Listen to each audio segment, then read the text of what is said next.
TVR Parlemen dimanapun Anda berada, saat ini sebentar lagi Anda akan menyaksikan secara langsung rapat dengar pendapat Komisi 12 bersama dengan Menteri Energi serta Sumber Daya Mineral yang diwakili langsung oleh Yulio Tanjung selaku Wakil Menteri ESDM dan dipimpin langsung oleh Bambang Patijaya selaku Ketua Komisi 12. Tanpa berlama-lama lagi, selamat menyaksikan. Melaksanakan tugas-tugas konstitusional kita. Pada kesempatan ini, kami mengucapkan terima kasih atas perhatian dan kesediaan Bapak dan Ibu, anggota Komisi 12 DPR RI untuk mengikuti rapat kerja pada hari ini. Sesuai undangan yang telah disampaikan dan berdasarkan jadwal rapat Komisi 12 DPR RI pada masa persidangan 3 tahun sidang 2025-2026. Maka pada hari ini Komisi 12 DPR RI akan melaksanakan rapat kerja dengan Wakil Menteri SDM RI dalam rangka pelaksanaan fungsi pengawasan dengan agenda Rencana Penyesuaian Wilayah Pertambangan tahun 2025.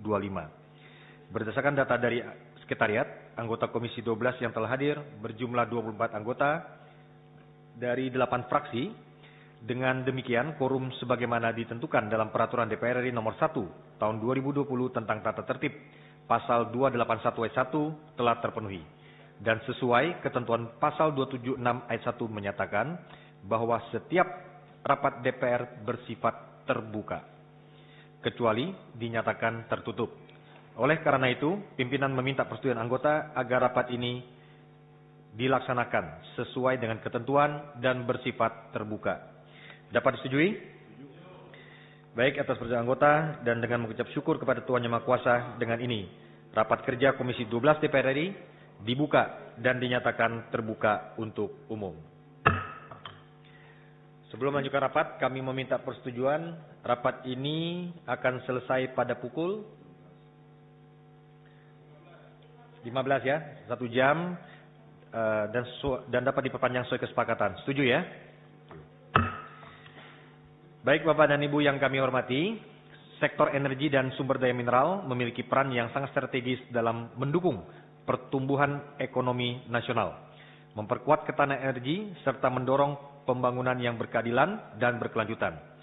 Kebijakan pengelolaan sumber daya mineral dan batu bara, khususnya pengaturan wilayah pertambangan, menjadi instrumen penting untuk memastikan pemanfaatan sumber daya alam dapat memberikan manfaat optimal bagi negara dan masyarakat, dengan tetap memperhatikan aspek lingkungan dan tata kelola yang baik.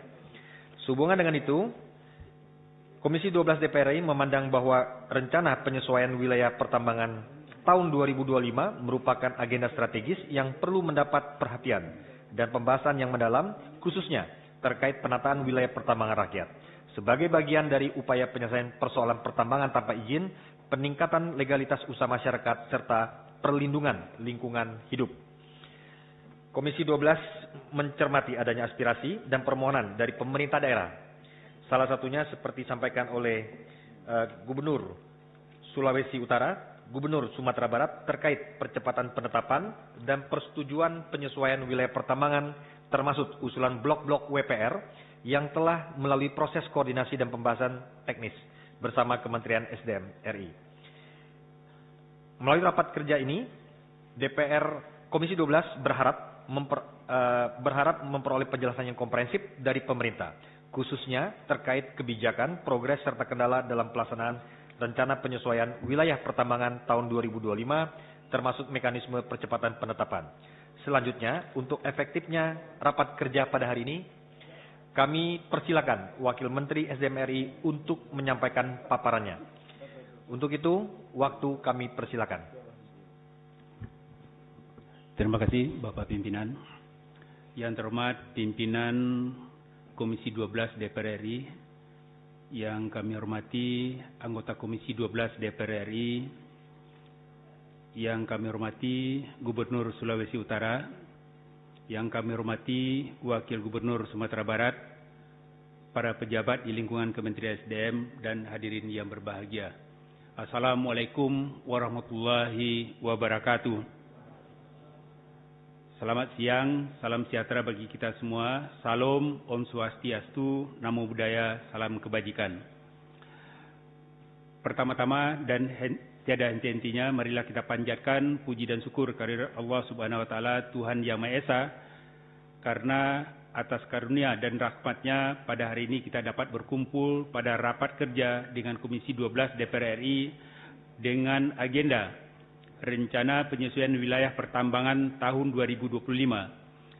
Kami mengaturkan terima kasih kepada pimpinan Komisi 12 DPR RI yang telah mengagendakan rapat kerja ini sebagai tindak lanjut dari Surat Menteri Energi dan Sumber Daya Mineral kepada pimpinan Komisi 12 DPR RI nomor T-27/MB titik 03/MEM titik B 2026 tanggal 21 Januari 2026 perihal konsultasi terkait rencana penyesuaian wilayah pertambangan tahun 2025.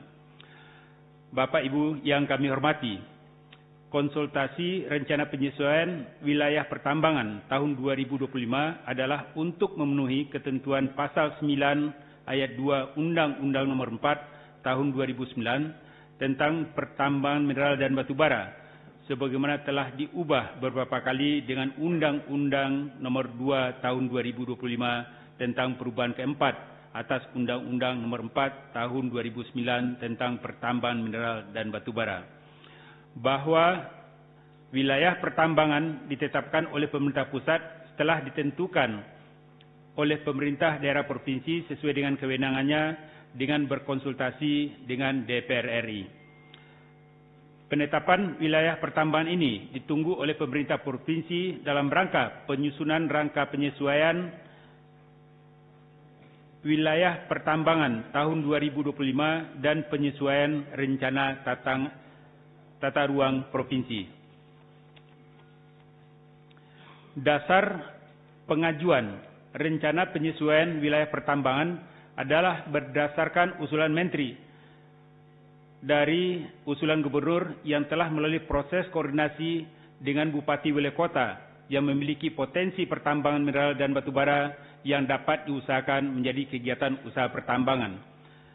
Hal ini sejalan dengan Peraturan Pemerintah Nomor 25 Tahun 2023. Wilayah pertambangan merupakan bagian wilayah hukum pertambangan yang menjadi dasar penetapan kegiatan usaha pertambangan. Bapak Ibu yang kami hormati, ruang lingkup konsultasi dengan DPR meliputi rencana wilayah pertambangan, kriteria penetapan wilayah, usulan dari Badan Tenaga Nuklir Nasional atau BATN terkait mineral radioaktif, kepentingan strategis nasional, serta aspirasi masyarakat terdampak. Wilayah pertambangan dapat dilakukan perubahan paling banyak 1 kali dalam jangka waktu 5 tahun oleh Menteri berdasarkan hasil evaluasi. Wilayah pertambangan yang menjadi acuan saat ini ditetapkan berdasarkan provinsi, seperti wilayah pertambangan Provinsi Sumatera Utara sesuai dengan keputusan Menteri SDM nomor 106.K/MB.MB.B 2022 tanggal 21 April 2022 tentang penetapan wilayah pertambangan Provinsi Sumatera Utara. Gubernur Sumatera Utara belum mengajukan penambahan WPR dan tercatat 9 blok WPR yang telah ditetapkan di dalam Kepmen wilayah pertambangan tahun 2022 dan akan ditetapkan kembali apabila tidak ada usulan perubahan. Wilayah pertambangan Provinsi Kalimantan Tengah sesuai dengan keputusan Menteri ESDM nomor 109.K/MB.01 MEM.B 2022 tanggal 21 April tentang penetapan wilayah pertambangan Provinsi Kalimantan Tengah. Gubernur Kalimantan Tengah mengusulkan perubahan terhadap 129 blok WPR ditetapkan berdasarkan hasil verifikasi dan evaluasi. Wilayah pertambangan Provinsi Sumatera Barat berdasarkan keputusan Menteri SDM nomor 107.K/MB.01 MEM 2022 tanggal 21 April 2022, Gubernur Sumatera Barat mengusulkan terhadap 332 blok WPR dan itu berdasarkan hasil verifikasi dan evaluasi akan ditetapkan 121 blok. Untuk wilayah pertambangan Provinsi Sumatera Utara, kami ulangi, untuk wilayah pertambangan Provinsi Sulawesi Utara dengan keputusan Menteri SDM nomor 105-K/MB.01 MEM 2022 tanggal 21 April 2022 tentang penetapan wilayah pertambangan Provinsi Sulawesi Utara. Gubernur Sulawesi Utara mengusulkan perubahan terhadap 63 blok WPR yang ditetapkan berdasarkan hasil verifikasi dan evaluasi. Atas perubahan wilayah pertambangan provinsi yang ditetapkan, Gubernur serta Bupati Wali Kota wajib menetapkan dan mendeliniasi wilayah usaha pertambangan, wilayah pertambangan rakyat, dan wilayah usaha pertambangan khusus sebagai kawasan peruntukan pertambangan dalam rencana tata ruang dan rencana detail tata ruang. Perubahan wilayah pertambangan tidak mengurangi atau menghapus wilayah izin usaha pertambangan, wilayah pertambangan rakyat, dan wilayah izin usaha pertambangan khusus yang telah memiliki IUP, IPR, IUPK sebagai kelanjutan operasi kontrak perjanjian serta SIPB yang masih berlaku. Demikian yang dapat kami sampaikan dan jelaskan terkait dengan agenda rapat kerja pada hari ini. Selanjutnya kami mengharapkan masukan dan saran dari Bapak Ibu pimpinan dan anggota Komisi 12 DPR RI. Waktu kami kembalikan kepada pimpinan. Wassalamualaikum warahmatullahi wabarakatuh. Baik, terima kasih kepada Pak Wamen atas paparan dan penjelasannya. Untuk itu, kami persilakan kesempatan kepada Gubernur Sulawesi Utara. Jika ada yang ingin disampaikan, silakan. Terima kasih, Ketua. Assalamualaikum warahmatullahi wabarakatuh. Salam sejahtera buat kita semua. Om Swastiastu, Namo Buddhaya, salam kebajikan. Yang saya hormati Ketua Pimpinan Rapat dan seluruh anggota Dewan DPR RI, Komisi 12, Bapak Wamen, SDM, yang saya hormati, Bapak Wagub, dan seluruh hadirin sekalian yang saya hormati. Untuk mempersingkat waktu, saya sangat berterima kasih atas undangan ini untuk menghadiri rapat kerja antara Komisi 12 DPR RI dengan Kementerian SDM. Tadi sudah dipaparkan oleh Bapak Wamen. Saya izin menambahkan untuk menjadi diskusi kita. Yang pertama, saya terima kasih Sulawesi Utara mengajukan 232 WPR, 232 blok, yang disetujui di sini ada 63. Dan saya berharap masih bisa lagi ditambah karena baru 6 kabupaten. Sedangkan Provinsi Sulawesi Utara 10 kabupaten kota itu memiliki tambang, wilayah pertambangan rakyat. Jadi masih belum 4 lagi yang belum masuk. Kita nggak usah paparkan ini, nggak usah dimunculkan. Kemudian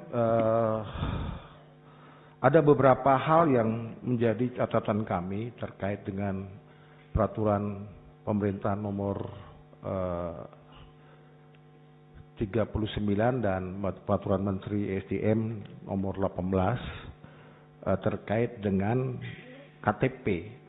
KTP ini ada di situ penjelasannya, domisili itu hanya di kabupaten. Bagaimana dengan kabupaten lainnya yang tidak memiliki wilayah pertambangan rakyat atau provinsi lain yang ingin bekerja di daerah tersebut. Karena kita ketahui bahwa masyarakat Indonesia ini kan suka merantau, khususnya masyarakat Sulawesi Utara. Itu banyak juga menambang di Maluku Utara, menambang di Gorontalo, menambang di Kalimantan Tengah, Sulawesi Tengah. Kalau kemudian diatur seperti ini, KTP domisili, maka warga saya yang merantau-merantau ini kasihan juga mereka. Demikian juga masyarakat lainnya yang merantau di Provinsi Sulawesi Utara. Dan KTP-nya masih KTP asal. Ini mohon untuk diatensi. Kemudian yang kedua terkait juga dengan PAD nantinya dan fungsi kontrol terkait dengan BBM di wilayah pertambangan ini. BBM ini dapat dari mana? Karena dia tidak boleh mengganggu SPBU yang sudah ada. Kalau SPBU itu diambil untuk pertambangan, maka rakyat pasti akan marah. Karena keperluannya bukan hanya pertambangan saja, tetapi kehidupan sosial yang lainnya, ekonomi bergerak dari SPBU itu. Kalau dikurangi lagi, nanti akan menjadi persoalan. Ini BBM, ada fungsi kontrol di situ. Juga saran saya bisa menjadi penambahan kuota untuk khusus wilayah pertambangan. Kemudian yang keempat terkait dengan untuk pembersihan, yaitu sianida. Dalam hal ini sianida ini kan yang masih akrab dengan alam, jadi mudah cair, dia mudah menguap. Nah, sianida ini tidak ada fungsi kontrolnya, tidak ada yang mengatur sianida ini siapa yang berwenang. Nah, saran saya sianida ini tetap terkontrol dan ini menjadi PAD dari daerah tersebut diatur oleh BUMD untuk sianida ini. Tidak lepas liar. Hari ini mereka lepas liar. Sehingga tidak ada fungsi kontrol kita. Berapa sebenarnya emas yang dihasilkan di wilayah itu. Baik yang resmi IUP maupun yang lain-lain. Yang sudah berjalan. Ada koperasi juga yang sudah berjalan di peraturan nomor tahun 2022 itu juga operasi ini masih bergerak. Saran saya sianida diatur oleh BUMD. Karena ini belum diatur dari peraturan pemerintah maupun permen di situ. Kemudian yang kelima adalah alat berat. Alat berat kita ketahui hampir mungkin menyeluruh di Indonesia dia tidak kena pajak alat berat ini. Kalau kita mobil aja kena nomor pajak kendaraan. Tapi alat berat ini tidak. Nah, kami Sulut sudah menginisiasi keluar perda untuk alat berat itu dikenakan pajak. Ini saran saya alat berat juga dimasukkan dalam perizinan di sini. Yang keenam terkait dengan siapa saja yang boleh menambang. Itu di peraturan menteri maupun di PP itu di situ ada 5. Perorangan itu 5 hektar. Perkoperasian itu 10 hektar, BUMD. Nah, BUMD ini 2.500 hektar. Di situ dia bekerja sama dengan perguruan tinggi. Nah, pertanyaannya perguruan tinggi negeri atau swasta? Ini kita masih ragu untuk menjabarkan pemberian nanti IUP prioritas ini. Ya, harus ada kepastian negeri atau swasta atau memang perguruan tinggi semuanya bisa bekerja sama dengan BUMD. Kebetulan pimpinan rapat bahwa kami waktu itu mengajukan perguruan tinggi negeri Universitas Manado. Itu salah satunya membuka prodi kedokteran. Saya langsung surat Bapak Presiden di ACC. Tetapi saya harus memberikan 50 mahasiswa untuk mendapat beasiswa sampai selesai. Nah, ini kalau BUMD tidak bekerja sama dengan perguruan tinggi ini, tidak ada kepastian, kita akan muncul kecemburuan. Jadi perlu ada kepastian perguruan tinggi negeri, mungkin itu dulu, baru dijabarkan ke perguruan tinggi lainnya. Karena kalau semuanya akan banyak sekali yang meminta nanti IUP ini gitu. Termasuk juga swasta. Nah, di swasta di sini itu kan ada di kewenangan daerah juga ada di kewenangan di pusat. Di situ 2.500 hektar maksimal untuk IUP prioritas itu. Nah, ini juga bisa. Kalau KTP yang tadi yang dimaksud menyeluruh untuk 5 komponen tadi, perorangan, perkoperasian, BUMD, udah jelas kalau BUMD KTP setempat. swasta dan BUMN, KTP ini, maka ada dua yang hilang, swasta dan BUMN. Ada 3 yang berlaku untuk KTP itu yang dibilang KTP penduduk setempat. Yang dibilang penduduk setempat itu satu kabupaten itu. Ini ada bertolak belakang, sehingga ini perlu ada kepastian hukumnya di situ supaya APH kami, aparat penegak hukum di daerah itu tidak baku tabrak antara petugas di lapangan. Kemudian yang terakhir terkait pinjam pakai kawasan hutan IPH. Ini Permen nomor 7 tahun 2021 di LHK. Ini tentang perubahan peruntukan dan fungsi kawasan hutan. Ini bertentangan dengan peraturan menteri.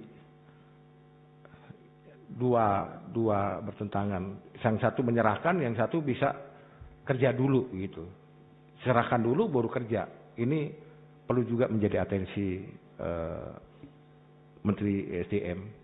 Saya rasa itu pimpinan rapat yang perlu kami bisa berikan masukan. Ada 7 poin, BPR, KTP, BEBM, sianida, alat berat, kemudian IUP prioritas, kemudian pinjam pakai kawasan hutan. Demikian, terima kasih. Ya, baik, terima kasih Pak Gubernur Sulawesi Utara. Pak Wakil Gubernur Sumatera Barat, ada yang disampaikan? Silakan. Bismillahirrahmanirrahim. Assalamualaikum warahmatullahi wabarakatuh. Kabarnya ini tandingannya Pak KDM katanya, kalau konten. Betul ya? Oh ya. Silakan, Pak. Yang saya hormati pimpinan Komisi 12 beserta seluruh anggota DPR RI yang terhormat Pak Gubernur Sulut, Pak Wamen dan jajaran Kementerian SDM.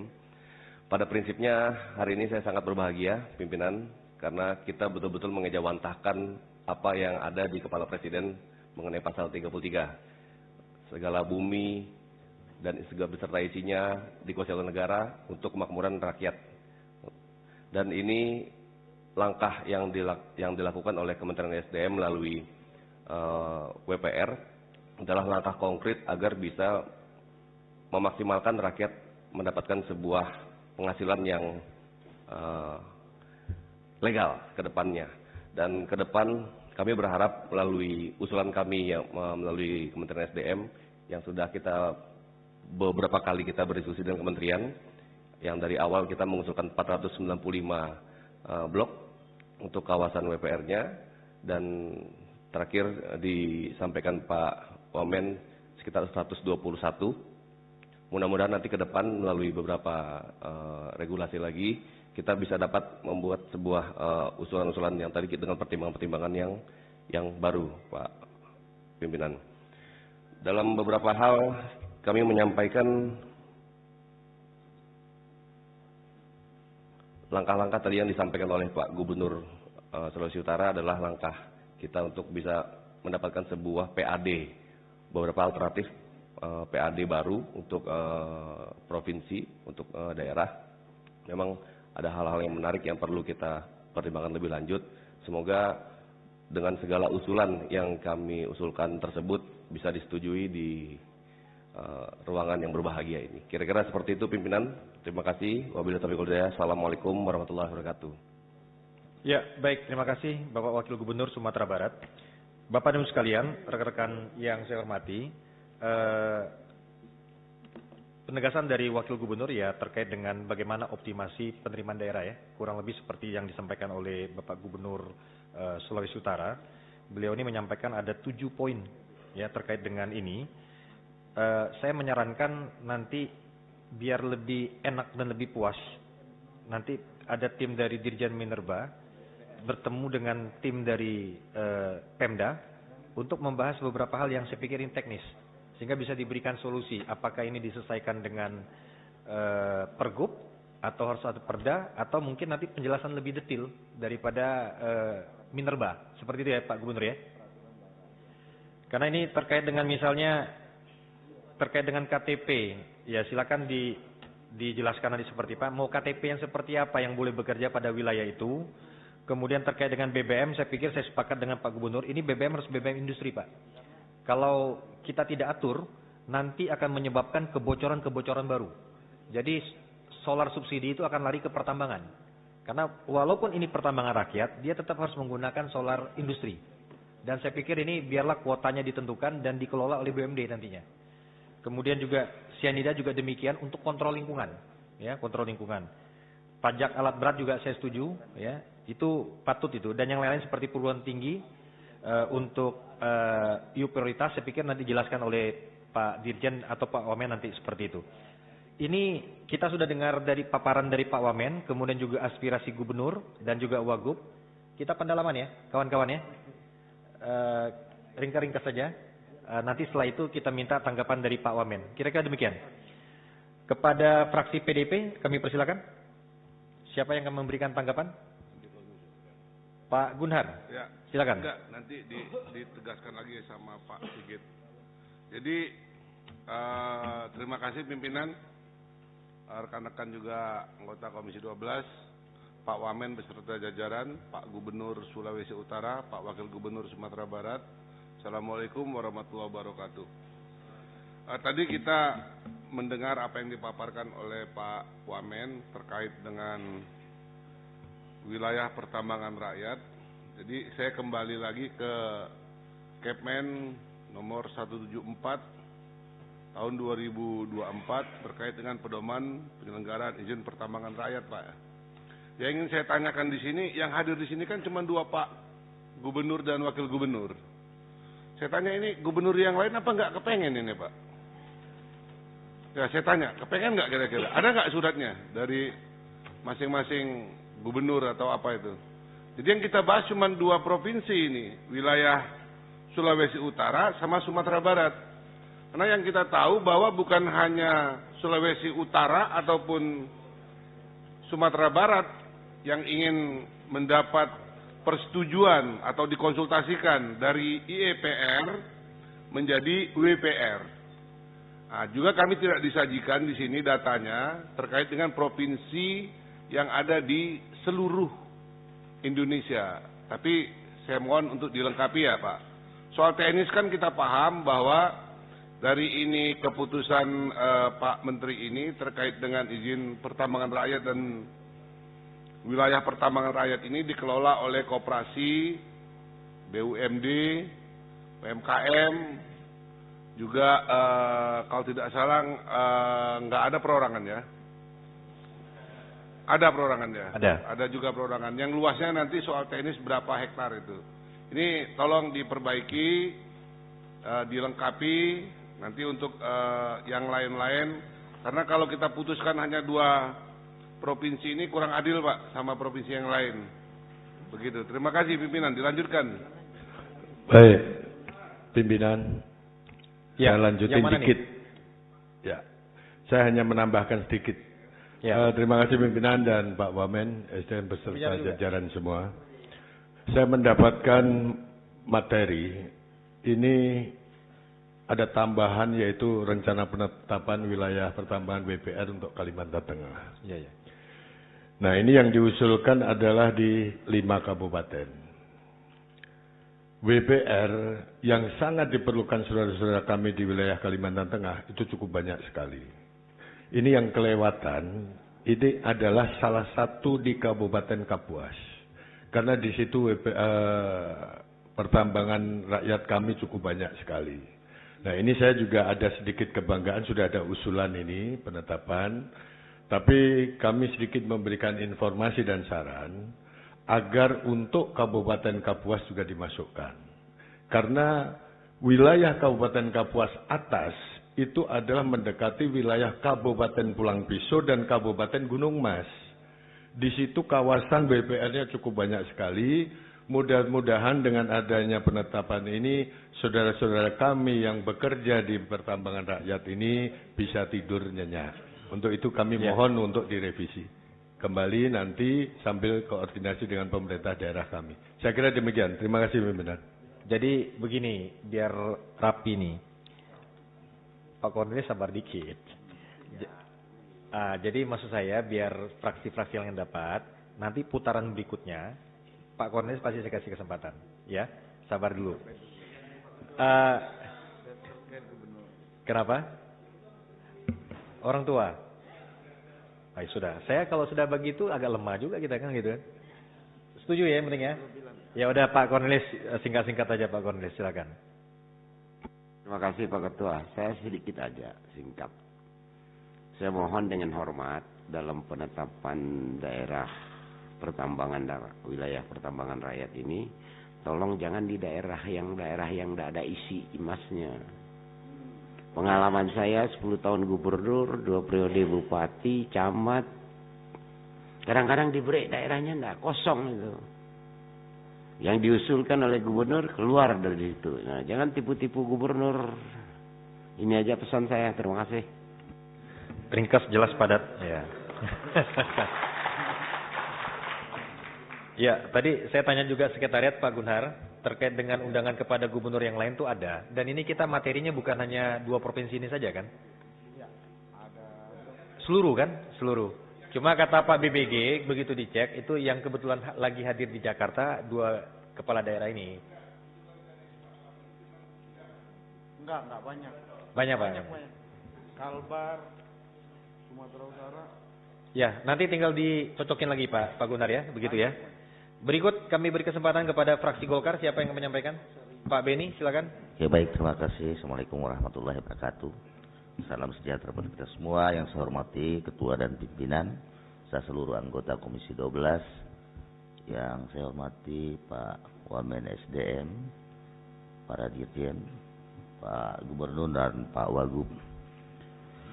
Saya sependapat Pak, jangan cuma 3, karena kita juga di Sulawesi Tengah, ya hari ini di Sulawesi Tengah udah bacok-bacokan masalah pertambangan rakyat emas, ya udah rame di Sulawesi Tengah.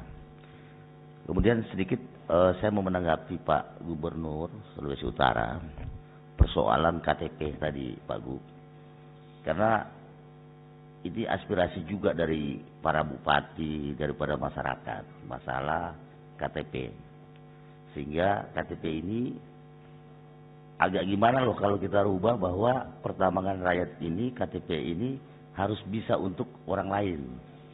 Kita memberikan kesempatan dulu kepada anak-anak daerah dulu, masyarakat daerah itu dulu, kabupaten. Dan kalau toh memang ada yang mau, mereka bisa berkonsorsium dengan anak daerah. Nah, seperti ada pendana apa, tapi minimal mereka bisa menggunakan anak daerah, sehingga pengusaha-pengusaha daerah itu bisa baik ke depan. Karena kalau kita mau rubah lagi bahwa harus KTP-nya bebas, sama saja kita tidak memberikan kesempatan kepada anak daerah. Sementara ini termasuk juga usulan-usulan dan aspirasi juga bagi kabupaten-kabupaten kota yang ada di Indonesia. Mungkin demikian saja pimpinan. Terima kasih. Assalamualaikum warahmatullahi wabarakatuh. Ya, terima kasih Pak Beni. Berikutnya kepada fraksi Gerindra, siapa yang menyampaikan? Pak Rocky. Terima kasih. Pimpinan yang saya hormati, rekan-rekan anggota Dewan, Kementerian SDM, Pak Wamen, beserta jajaran yang saya hormati, Bapak Gubernur Sulawesi Utara yang saya hormati, dan juga Bapak Wakil Gubernur Sumatera Barat, serta jajaran yang saya hormati.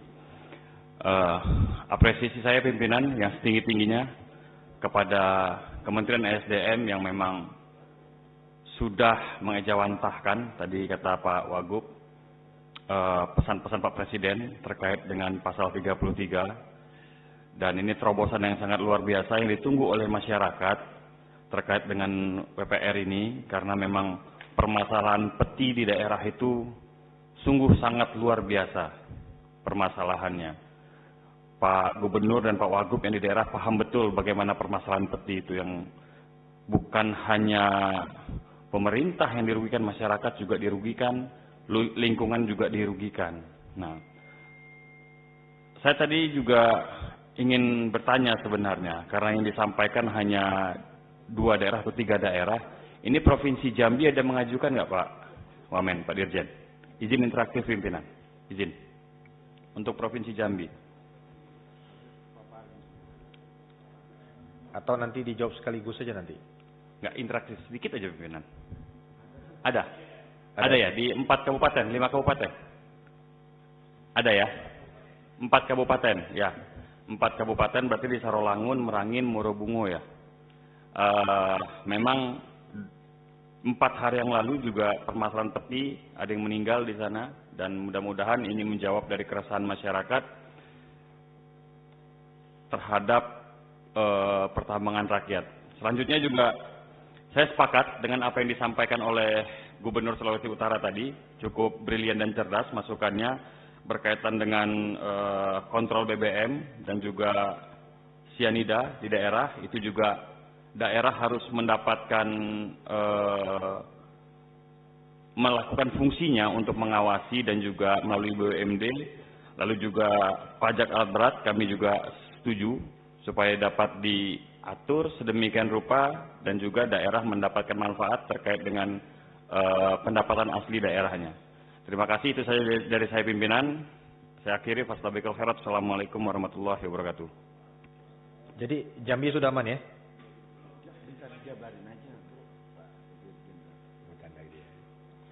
Baik, berikutnya kepada fraksi Nasdem, silakan. Siapa yang menyampaikan? Ya, terima kasih, pimpinan. Pak Sharon, silakan. Ya, terima kasih. Ya, terima kasih Pak Wamen, Pak Dirjen. Saya berterima kasih sekali karena kita saat sekarang bicara tentang WPR. Nah, di Kalimantan Barat, di tempat saya, saat sekarang ini ada 2 kabupaten yang sudah ada izinnya, itu Ketapang dan Kaposulu. Mudah-mudahan pembahasan kali ini semua kabupaten bisa dapat. Karena waktu saya reses ke daerah, itu masyarakat mengeluhkan terkait IPR ini, WPR. Mereka kesulitan untuk mengurus izin. Dan pada dasarnya masyarakat ini pengen kerja yang benar, Pak.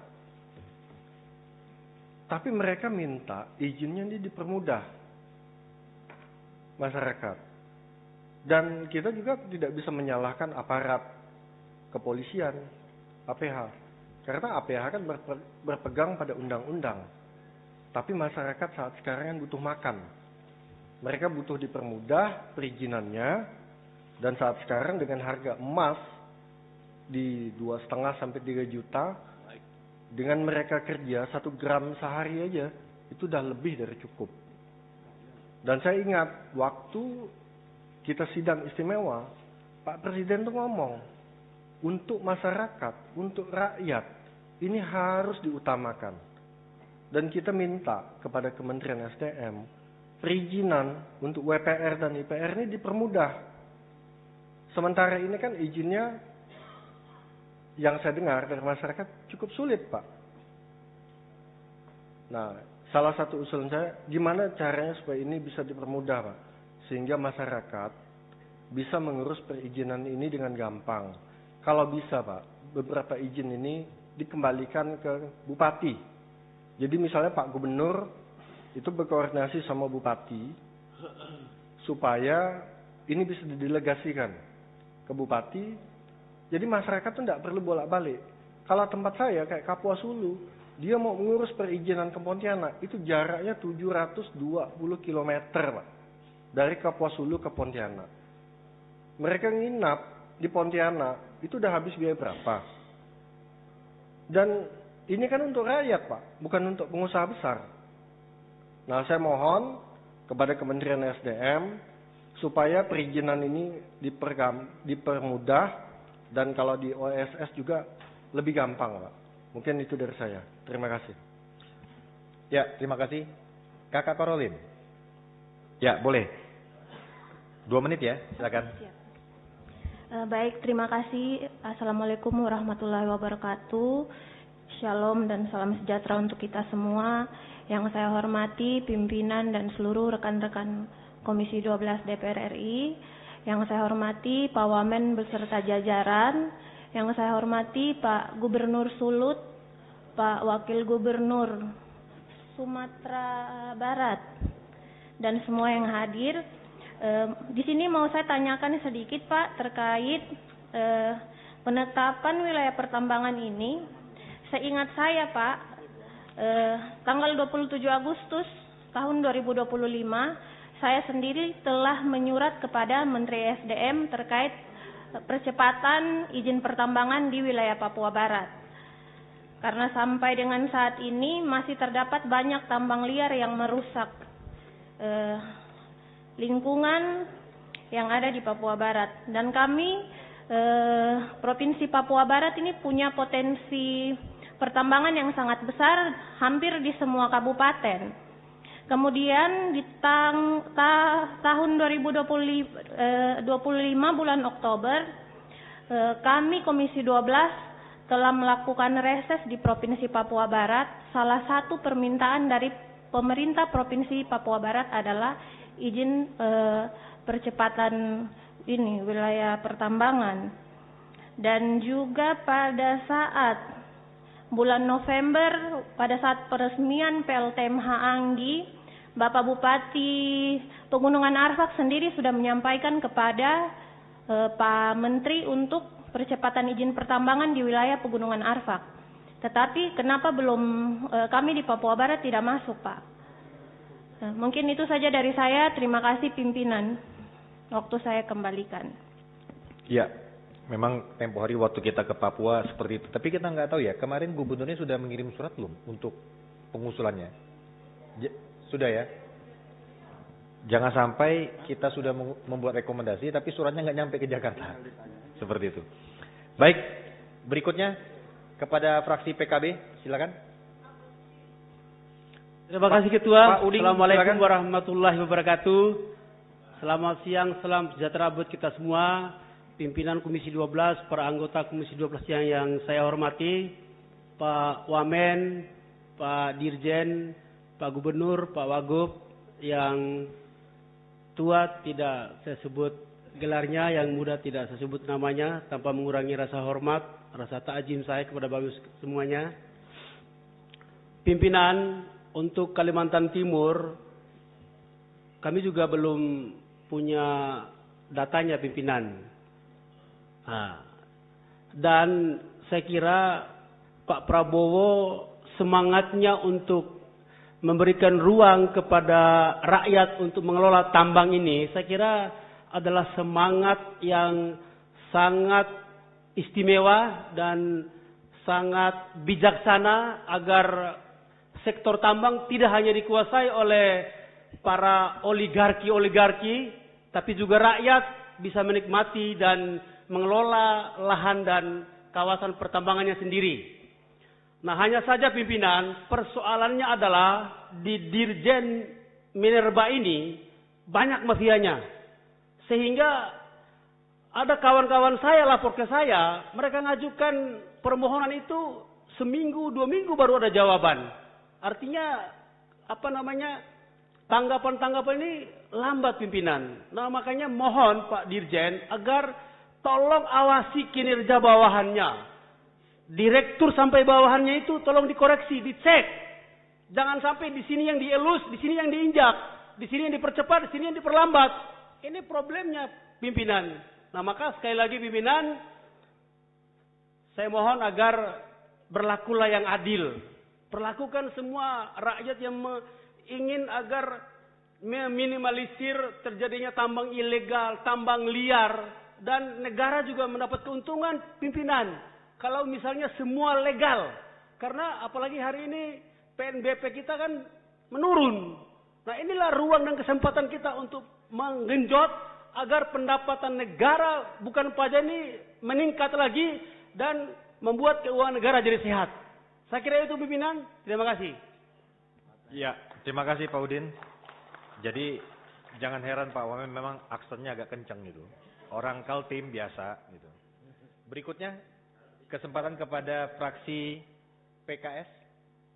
Silakan, siapa menyampaikan? Ya. Pak Jalal, silakan. Assalamualaikum warahmatullahi wabarakatuh. Selamat sore, salam sejahtera buat kita semua yang sama-sama kita hormati pimpinan dan anggota Komisi 12, Pak Wamen dengan seluruh jajarannya, Pak Gubernur dan Pak Wagub dan hadirin semuanya. Mungkin melengkapi yang sudah disampaikan teman-teman ya, bahwa visi misi memberantas peti dengan WPR ini kan visi misi Pak Prabowo ya, yang sebetulnya juga meneruskan dari apa yang sudah dilakukan oleh Pak Jokowi. Jadi saya mengapresiasi perjalanan Kementerian SDM ya. Saya kira dengan perjalanan panjang, mudah-mudahan nanti bisa membuat aturan, membangun ekosistem agar WPR ini benar-benar bisa buat alat ya untuk memakmurkan rakyat. Kita sama-sama tahu kita sudah punya modal pasal 33 juga sila kelima ya. Realitasnya memang kami berkunjung ke beberapa provinsi ya, Kalimantan, di Sulawesi, di Sumatera. Banyak sekali wilayah-wilayah yang sebetulnya punya sumber daya alam tapi banyak rakyatnya yang belum sejahtera gitu ya. Jadi saya punya dua contoh. Mungkin kita sudah sering nonton ya. Ada dua desa, satu mungkin desa Ponggok di Klaten, satu desa Kerandegan di Purworejo. Mereka tidak punya sumber daya alam, hanya punya mata air, tapi dikelola dengan baik, rakyatnya bisa makmur. Di Kerandegan pun sama, 70% penduduknya petani, sawahnya tanah hujan. Kepala desanya itu pertama nyari pompa yang bisa mengairi sawah gitu ya. Sehingga dari situ sekarang kedua desa itu sangat makmur. Bahkan mereka punya misi satu keluarga satu sarjana. Artinya kalau wilayah-wilayah yang bukan pemilik sumber daya alam minerbaja bisa gitu ya. Harusnya wilayah-wilayah se-Indonesia ini yang punya kekayaan luar biasa. Kalau SDM dengan pemerintah pusat, pemerintah provinsi dan daerah bisa mengelola ekosistem ini dengan baik, tentunya ini mudah-mudahan menjadi jalan besar dari pemerintahan Pak Prabowo untuk mewujudkan keadilan sosial bagi seluruh Indonesia. Saya kira itu dari saya. Terima kasih. Ya, Pak Jalal, terima kasih. Berikutnya kesempatan kepada fraksi. Boleh menambahkan? Boleh. 2 menit, 3 menit Pak, silakan Pak. Terima kasih pimpinan. Assalamualaikum warahmatullahi wabarakatuh.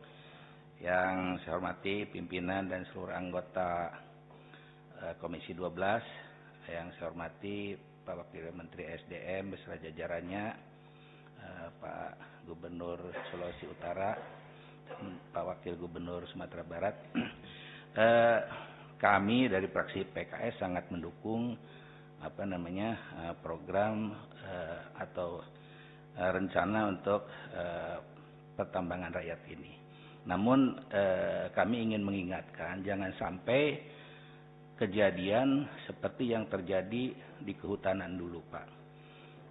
Itu dengan adanya kebijakan pemberian hak pengelolaan hutan atau pemanfaatan hutan per 100 hektar, awalnya memang pemikirannya supaya tidak ada illegal logging. Jadi masyarakat dikasih akses untuk mendapatkan izin usaha pemanfaatan hutan. Namun dalam kenyataannya, ya, masyarakat ini berbondong-bondong didorong oleh cukong untuk mengajukan izin. Ya. Kemudian izin-izin tersebut dikelola oleh cukong-cukong tersebut. Akhirnya apa yang terjadi itu hutan dalam beberapa tahun itu terdegradasi cukup besar. Bahkan tiap tahun terdegradasi seluas lebih dari 2,5 juta hektar. Dan setelah habis, karena yang melaksanakan kegiatan pemanfaatan hutan tersebut adalah cukong-cukong bahkan dari Malaysia, ya, peralatan berat segala macam diturunkan dari pengusaha-pengusaha Malaysia. Itu habis ditebang 100 hektar itu ditinggal. Nah itulah menimbulkan kerusakan hutan yang lahan-lahan kritis dengan kejadian semacam itu. Jadi mungkin saya mohon untuk di pertambangan ini jangan sampai mengulang kerusakan seperti yang pernah terjadi di kehutanan. Mungkin itu saja. Terima kasih pimpinan. Assalamualaikum warahmatullahi wabarakatuh. Ya Pak Teng, terima kasih. Kemudian fraksi PAN, siapa yang menyampaikan? Mas Toto, yang baru saja mengeluarkan buku. Tapi bukunya jangan dipaparkan di sini, Pak. Ringkas-ringkas saja, silakan. Kali ini tidak pas kalau dipaparkan, karena Pak Dirjen aja belum saya beri, Pak Wamen juga belum. Baru Pak Menteri pasti nggak dibaca, itu masalahnya. Jadi ya nggak nyambung kalau kita ngomong itu. Nanti dalam diskusi khusus saja. Baik, Ketua Pimpinan yang saya hormati dan seluruh anggota, Pak Wamen, Pak Dirjen, seluruh jajaran SDM, Pak Gub, Pak Wagub, dan seluruh jajarannya.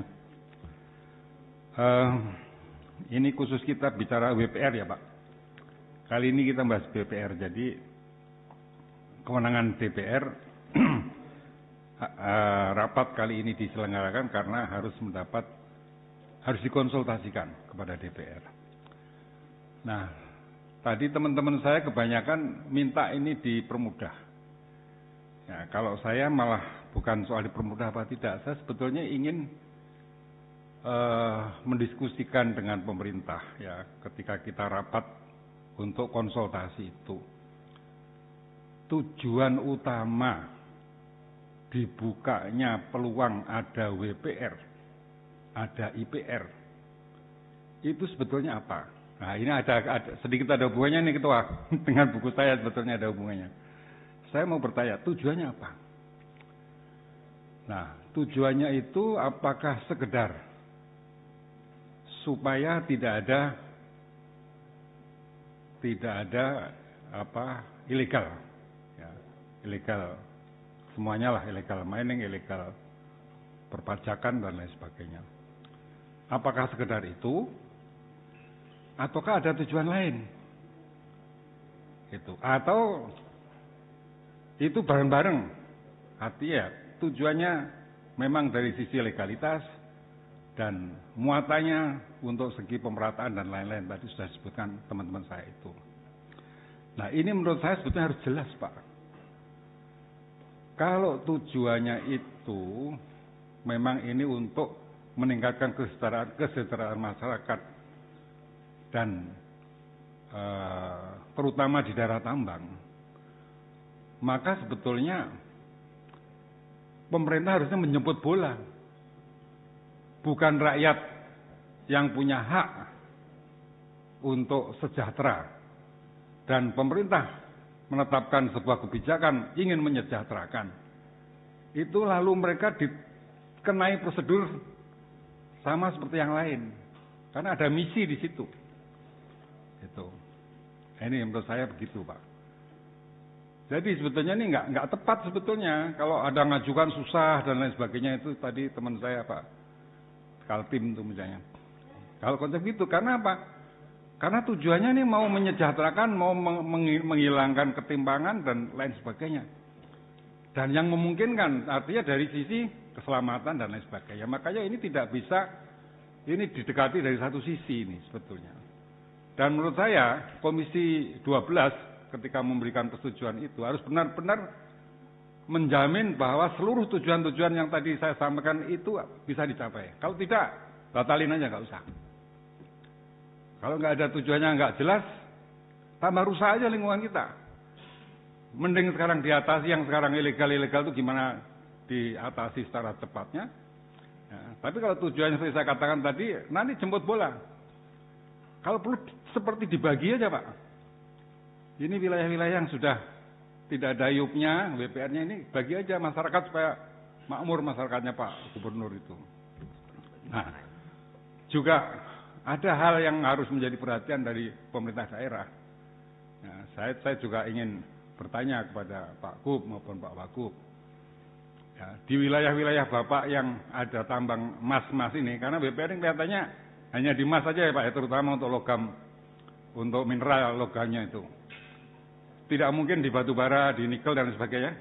Boleh dijawab Pak ini Pak Wamen? Boleh dijawab. Artinya saya konfirmasi.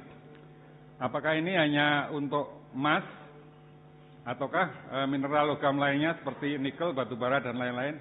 Jadi kalau untuk mineral secara keseluruhan itu dimungkinkan Pak Toto. Tetapi dimungkinkan juga? Iya, untuk batu bara. Nah kalau dimungkinkan nanti harus diskusi Pak. Karena ada ketentuan-ketentuan misalnya tidak boleh menggunakan alat berat dan lain sebagainya itu. Terus gimana orang mau nyangkul nikel, mau nyangkul batu bara tidak pakai alat berat? Misalnya gitu ya. Nah, ini yang tadi pertanyaan saya kepada pemerintah daerah. Apakah pemerintah daerah itu benar-benar peduli dengan keadaan masyarakatnya itu dan potensi yang ada di wilayahnya? Saya ingin melihat salah satu indikator saja yang nanti saya tanyakan kepada Pak Gubernur dan boleh dijawab langsung, boleh dijawab nanti juga. Apa yang sudah Bapak Gub dan Pak Wagub ini lakukan di daerahnya? Yang banyak wilayah pertambangan yang sekarang sedang diajukan di Komisi 12 ini, itu apa yang sudah dilakukan? Apakah ada edukasi kepada masyarakat? Karena bahayanya penambangan emas itu kan terutama kalau menggunakan bahan-bahan yang beracun, merkuri dan lain sebagainya. Kemudian apakah sudah sungguh-sungguh Bapak itu melakukan kajian-kajian dengan orang yang ahli di bidangnya, mengundang perguruan tinggi dan sebagainya, supaya ini cocoknya dengan apa? Teknologi sederhana, yang murah, ya, yang tidak membahayakan masyarakat, tidak merusak lingkungan. Nah, kalau belum, nah itu perlu dilakukan. Kalau tidak dilakukan, ya nanti tujuan menyejahterakan masyarakat tadi tidak akan tercapai. Maka pertanyaan saya tadi, karena saya lihat sepertinya masyarakat ini seperti dibiarkan saja. Dari berbagai informasi teman-teman saya kalau rapat-rapat di Papua, di Sumatera Barat, itu banyak terjadi penambangan liar, terutama emas, aluvial. Itu kayaknya pemerintah tidak ada kepedulian, tidak ada pendekatan, tidak ada campur tangan. Bagaimana cara menambang yang baik dan sebagainya itu sepertinya tidak mendapatkan perhatian. Nah, itu catatan-catatan kami. Jadi sebelum nanti ini disetujui oleh Komisi 12, kita perlu mempertimbangkan tujuan esensialnya itu apa. Ini WPR diberikan itu. Kalau tujuannya menjatakan rakyat, kembali lagi saya katakan, ini jemput bola, bukan mengajukan, jemput bola kalau perlu. Jadi gubernur itu membagi-bagi wilayah itu rata. Jangan dipersulit KTP itu, ya kalau KTP lokal aja kalau ya seperti ini. Jadi karena apa? Karena tujuannya masyarakat lokal kan. Tuh. Nah, jadi dengan begitu nanti tidak ada permainan-permainan dan monopoli-monopoli. Nanti kalau ini pemerintah lepas tangan, jangan berharap pemerintah pusat ya terlalu jauh pengurusan begini. Nanti yang di daerah. Kalau pemerintah lepas tangan, nanti yang bergerak di lapangan ini pihak lain. Jadi rakyat itu hanya jadi, kalau orang Jawa bilang wayang, dalangnya ada di belakang itu. Baik nanti yang ngolah, yang terima, dan lain sebagainya. Kita tidak bisa bertanya pajaknya gimana dan lain sebagainya, kita nggak bisa bertanya. Itu. Ya. Gitu, Pak Ketua. Makasih. Oke. Assalamualaikum warahmatullahi wabarakatuh. Baik, terima kasih Mas Toto. Terakhir, fraksi Demokrat, Pak Andi. Silakan. Ya. Bismillahirrahmanirrahim. Makasih pimpinan. Assalamualaikum warahmatullahi wabarakatuh. Kawan-kawan anggota yang saya hormati, Pak Wamen, beserta jajaran, Pak Dirjen, Pak Gub, Pak Wagub. Assalamualaikum warahmatullahi wabarakatuh. Dari beberapa pemaparan kawan-kawan, ada beberapa yang saya mau pertajam dan sesuai dengan apa yang Pak Menteri, Pak Wamen paparkan tadi. Salah satunya adalah yang kita agenda pada hari ini, Pak Ketua, yang menyatakan ada rencana penetapan wilayah pertambangan di beberapa provinsi. Akan tetapi, ini saya lihat data yang ada, ini hanya 3. Dan benarkah hanya ada 3 yang kita lakukan penetapan pada hari ini. Itu tolong langsung ditanggapi nanti. Karena mana mungkin juga kita melakukan penetapan menyetujui hal ini kalau yang dipaparkan hanya 3, Pak.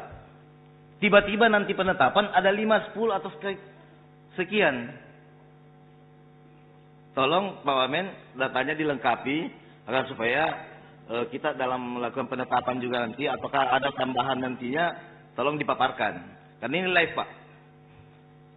Nanti tiba-tiba Pak Wamen jelaskan kita punya data 3 terus nanti penetapan yang kena kita anggota. Kenapa disetujui? Saya sepakat sama Pak Gunhar tadi dari PDI ini harus diperjelas, Pak. Apalagi pemerintah yang memang tidak serius dalam hal persoalan ini, ya kalau saya nyatakan tidak perlu dilakukan penetapan dulu. Lebih bagus dari Gubernur Sulawesi Selatan lengkap dengan wamennya, serius berarti dalam hal bagaimana kesejahteraan masyarakatnya. Bahkan mempertanyakan regulasi apa yang harus disampaikan. Itu salah satu, Pak Menteri. Selanjutnya yang saya sampaikan, saya berterima kasih kepada Bapak Presiden dalam hal ini yang betul-betul bagaimana pasal 33 ini Pak Wamen, Pak Kementerian SDM itu menerapkan dengan baik, menjawantahkannya. Tapi hal ini juga tidak bisa kita menerapkan semena-mena, Pak. Kita harus mengetahui apa maksud dan tujuan Bapak Presiden dalam hal ini memberikan kemudahan terhadap WPR ini. Sehingga saya tidak panjang lebar, Pak, hanya menginginkan beberapa poin pertanyaan untuk sebelum kita melakukan penetapan-penetapan ini. Yang pertama adalah sejauh bagaimana WP tahun 2005 memberikan kepastian hukum kepada pemegang izin usaha pertambangan yang telah beroperasi, khususnya terhadap wilayah yang mengalami perubahan status batas maksudnya ini, Pak Men. Terus yang kedua adalah sejauh mana penetapan WP dan WPR mampu menekan aktivitas pertambangan tanpa izin yang mestinya ini harus ada indikatornya, Pak. Bahwa apa yang harus digunakan untuk keberhasilan, indikator apa yang harus dipakai. Karena ini kan ini ada perubahan, Pak. Jadi harus ada indikator keberhasilan. Kalau tidak, ya ngapain kita ini? Tinggal dilapor sama Bapak Presiden. Atau regulasinya kita rubah. Nah, terakhir, yang saya mau sampaikan adalah kepada secara umum ini, Pak Menteri, Pak Wamen, jajaran bahwa agar supaya ini pasukannya di bawah ini harus ditertibkan. Saya sepakat sama Pak Udin tadi. Pasukan di bawah itu ditertibkan, Pak. Jangan ada, ya kalau bahasa kasarnya ada mafia-mafia gitu. Melakukan karena adanya perubahan regulasi yang dari salah satu contoh yang dari 3 bulan menjadi 3 tahunan, menjadi tahunan. Itu menjadi permainan di bawah. Dipersulit dengan jawab email apa. Ini berdasarkan laporan, Pak. Jadi saya harap itu pasukannya ditertibkan, Pak. Mungkin yang di atas oke, tapi yang di bawah ini tidak tertib gitu loh. Ya uang-uang kecil. Bagaimana, Pak Udin? Mungkin itu saja yang saya mau sampaikan. Terima kasih pimpinan. Assalamualaikum warahmatullahi wabarakatuh. Baik, rekan-rekan, cukup ya. 1, terakhir, ya. Kita perpanjang dulu 30 menit, oke? Sepakat ya? 15 menit, oke. Silakan Mbak Dewi, 3 menit. Terima kasih pimpinan. Saya mau bertanya kepada Dirjen Minerba, ini mengenai teknis perizinannya, Pak. Kalau misalnya IPR yang diajukan ini ternyata overlapping dengan IUPK yang sudah ada, misalnya ada, kan bisa aja Pak dalam satu wilayah itu ada tambang, ada mineral lain yang kandungannya bisa saja overlapping gitu, Pak. Kalau memang terjadi seperti itu, kira-kira bagaimana jalan keluarnya? Ya, baik. Sebelum dijawab oleh Pak Wamen atau Pak Dirjen nanti, saya ada penyampaian tambahan dari yang disampaikan oleh Gubernur Sulawesi Utara. Beliau tadi menyampaikan ada 7 item. Saya ulangin ya, terkait dengan masalah blok ya aspirasinya ditambah seperti itu. Tapi saya pikir itu nanti. Izin Ketua. Ya. Satu lagi tambahan. Apa lagi? Hasil produksi dijual sama siapa? Nah, iya. Untuk legalitasnya. Itu cocok itu betul itu. Karena itu terkait dengan nanti dia jadi uangnya bagaimana, kan harus legal, betul ya? Off-takernya siapa, kan begitu. Dan memang itu sebaiknya, saya pikir itu ranahnya nanti ranah Pak Gubernur itu, karena IPR ini adalah domain daripada Gubernur. Nah, terkait dengan penyampaian Bapak itu, Pak Gub, ada satu yang saya pikir perlu ditetapkan sejak awal, sejak IPR itu dikeluarkan, yaitu cadangan mineralnya. Pada cadangan mineral misalkan pada suatu IPR yang dikelola oleh koperasi yang luasnya 10 hektar tersebut, jangan sampai kemudian di akhir tahun 2026 muncul 50 ton emas, yang sudah pasti tidak mungkin. Jadi sejak awal itu sudah harus ditentukan cadangannya berapa. Kalau kira-kira dia keluarnya misalkan 500 kilo atau 600 kilo ya wajar seperti itu. Tapi kalau 50 ton kan nggak wajar. Nah sehingga kita mencegah terjadinya bobol. Jangan sampai titik itu menjadi malah kemudian titik orang untuk melegalkan sesuatu yang kotor. Nah, kira-kira demikian. Nah untuk itu kami persilakan kepada Pak Wamen dan atau mungkin dari Pak Dirjen pada hal teknis untuk dapat dijawab. Ringkas saja Pak Wamen karena nanti ya sebelum itu dijawab secara tertulis. Pak Bambang Haryadi silakan jika ada yang ditambahkan. Izin, terima kasih Pak Ketua. Yang saya hormati Pak Wamen beserta seluruh jajaran, Pak Dirjen, Pak Dirjen Gakum, Dirjen Minerba, Pak Gubernur Sulawesi Utara, Wakil Gubernur Sumatera Barat. Pertama, agenda hari ini adalah terkait ketentuan yang diatur dalam Undang-Undang Nomor 3 Tahun 2020 tentang proses penetapan wilayah pertambangan, kan? WP. WP itu sendiri terdiri dari WIUP, WPR, WPN dan WUPK. Nah, di dalam ketentuan sebelum ditetapkan itu perlu dikonsultasikan dengan DPR. Ini satu frasa yang berbeda dengan tafsir persetujuan. Ini hanya kita diminta konsultasi sebelum menjadi Kepmen ntar. Nah, tadi terjadi satu hal yang mungkin kurang dijelaskan secara utuh. Padahal tadi di dalam ruangan ada berapa provinsi semua yang dapat mengajukan ya. Kita perlu data itu Pak.